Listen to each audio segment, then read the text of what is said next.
A lot of new investors want to find deals, but they don't have the money that's necessary to pay for the marketing to find these homes. In today's video, I'm going to teach you one close to free ways to find deals, and it's called driving for dollars. And if you are new to the channel, my name's Justin Yurong. I'm a real estate investor and entrepreneur here in Las Vegas, and I've helped hundreds of people make money in real estate. So all driving for dollars really is kind of what it sounds like. You literally drive for money. All it really is. It's you're going to be driving around looking for houses to buy. And you can find really, really good deals just driving around and looking at houses. A lot of people think that you need to be cold calling or texting people or making offers on the MLS to find houses, but you can actually discover a lot of really good deals literally just by driving, or if you don't have a car, like biking or running or walking around neighborhoods in your market, just looking at houses. And it's so powerful because you don't have to pay for this kind of marketing. It's not like you're paying for cold callers or texting or all the money that you spend for this direct marketing. Like driving for dollars outside of gas, and you know, gas prices are kind of expensive right now being, what is it, June 2022? But other than gas, even if you walk, that's completely free. So you can find deals for free if you're driving or walking for dollars. But basically how it works is you just pick an area in a market, wherever you want to find deals at, and maybe it's a particular market, you start driving around, and you just start driving real slow around these certain residential neighborhoods where you can look at these houses. And what you're really looking for is not just a pretty looking house, like you're really trying to find a beat up house. And not so much beat up, but like we call it distressed. Distressed can mean a lot of things, but in this case, you're looking for something that looks beat up. Like that's what I'm trying to tell you. If you drive by certain houses and you look at these houses and maybe one is like super tall grass, maybe the roof looks pretty shot, pretty bad, maybe the paint on the exterior is really ugly, broken windows, boarded up windows especially, like dried out grass, like a house that's basically looks like no one takes care of it. You're looking for one of those. And really, if they're not really super noticeable, like maybe you decided to choose a really good neighborhood, just look for the houses that are like the worst houses on the block. So maybe all the houses look generally pretty nice, generally speaking, but maybe one stands out because it's like this person, they do not take care of their lawn,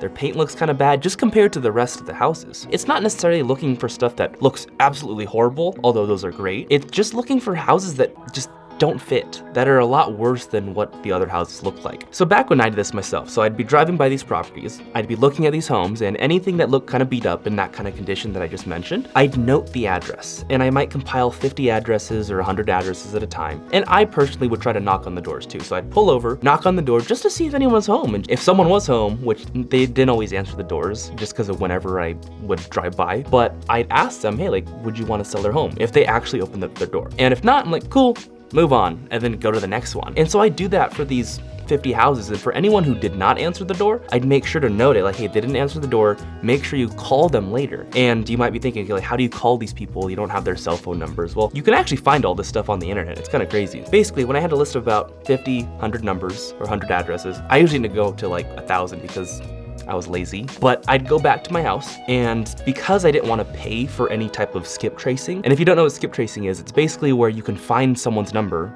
but you had to pay for it. There's ways to skip trace for free, and that's what I did when I was just starting out. So I would take this list of people, type in the address on a website called True People Search. It's a free website, at least for now, today. And I type in the address, the person's name of who I think their name is, just based on tax records, and they would pop up like several numbers to call. And I'd call all these numbers and try to just get in contact with the owner because they didn't answer the door. And if I ever got in contact with them, I just, hey, like, I'm interested in buying your house.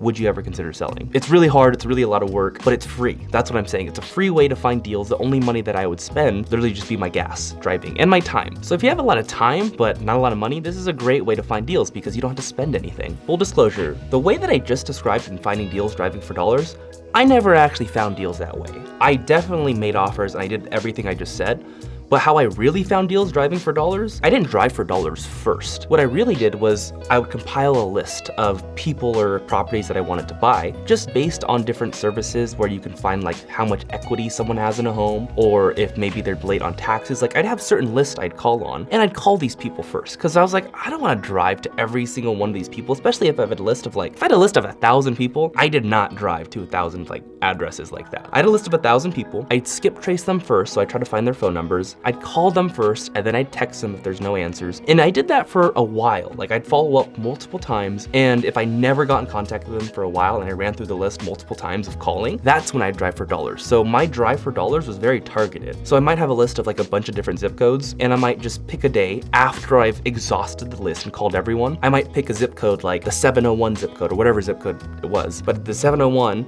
and I'd like just mark, okay, this property, this property, this property. So today, at least for the first hour, like I'm gonna go through all these zip codes to drive by and just knock on the door and see if they actually answer me that way. I have found deals that way. I haven't found deals just cold and blindly driving for dollars. I know a lot of people do. I personally just haven't. To me, that seems like a lot of work, and it seems like a big time waster, especially if we have the internet and we can call them first. I'm not hating on driving for dollars, even though I'm teaching you this. I'm just saying there's different methods out there, and that first method I described, I never found deals that way. I found deals doing it my way, where I was calling these people first, exhausting my list of dials and cold calling and texting, and if no one answered, then I was like, okay, like last resort. If they answer the door, then I drive by and try to knock on the door. And then if they didn't answer, I just printed out this, I don't remember, it was just like a flyer. And I said, hey, like I buy houses.